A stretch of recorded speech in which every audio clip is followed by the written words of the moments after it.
ভারতে নিট পরীক্ষায় প্রশ্ন ফাঁস ইস্যুতে কেন্দ্রীয় সরকারের সঙ্গে তৃতীয় দফার বৈঠকের কয়েক ঘণ্টা আগে নিজেদের অবস্থানে আরও কঠোর হয়েছে আন্দোলনকারী দল ককরোচ জনতা পার্টি সিজেপি।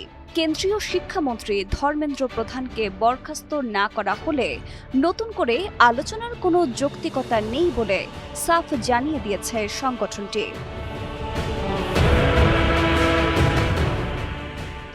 শনিবার ২৫ জুলাই সকালে সামাজিক যোগাযোগ মাধ্যম এক্সে সিজেপির মুখপাত্র আশুতোষ রাঙ্কা জানান, ধর্মেন্দ্র প্রধানের পদত্যাগের দাবি অনমনীয় এবং এটি নিয়ে কোনো আপোষ হবে না। সরকার যদি এই প্রস্তাবে রাজি না হয় তবে পরবর্তী আলোচনার কোনো অর্থই হয় না। এর আগে শুক্রবার কনস্টিটিউশন ক্লাবে সিজেপির প্রতিনিধিদের সঙ্গে দ্বিতীয় দফার বৈঠক করেন ভারতের কেন্দ্রীয় মন্ত্রী জেপি নাড্ডা ও জিতেন্দ্র সিং।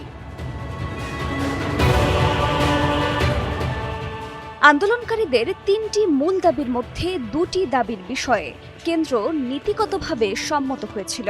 এগুলো হলো আন্দোলনকারী শিক্ষার্থীদের বিরুদ্ধে কোনো আইনি পদক্ষেপ না নেওয়া এবং প্রশ্ন ফাঁসের কারণে হতাশায় আত্মহত্যা করা শিক্ষার্থীদের পরিবারকে ১ কোটি রুপি করে ক্ষতিপূরণ দেওয়া। তবে শিক্ষামন্ত্রীর পদত্যাগের বিষয়ে এসেই আলোচনা থমকে যায়। कल दोपहर तक का समय मांगा है। हमने सरकार को बता दिया है कि पूरे देश भर में इस समय प्रदर्शन चल रहे हैं। धर्मेंद्र प्रधान का इस्तीफा या बर्खास्ती नहीं मिली तो ये प्रदर्शन और व्यापक होंगे। সরকারি উচ্চপদস্থ সূত্রের বরাতে জানা গেছে, শিক্ষামন্ত্রীর পদত্যাগের প্রশ্নই ওঠে না। সরকার তার পক্ষে শক্ত অবস্থানে রয়েছে।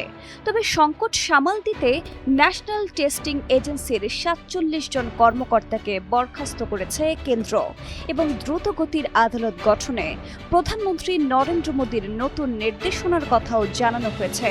যদিও আন্দোলনকারীরা বলছেন, কেবল কর্মকর্তা ছাঁটাই যথেষ্ট নয়, শীর্ষ পদের জবাবদিহিতা নিশ্চিত করতে শিক্ষামন্ত্রীকেই পদত্যাগ করতে হবে।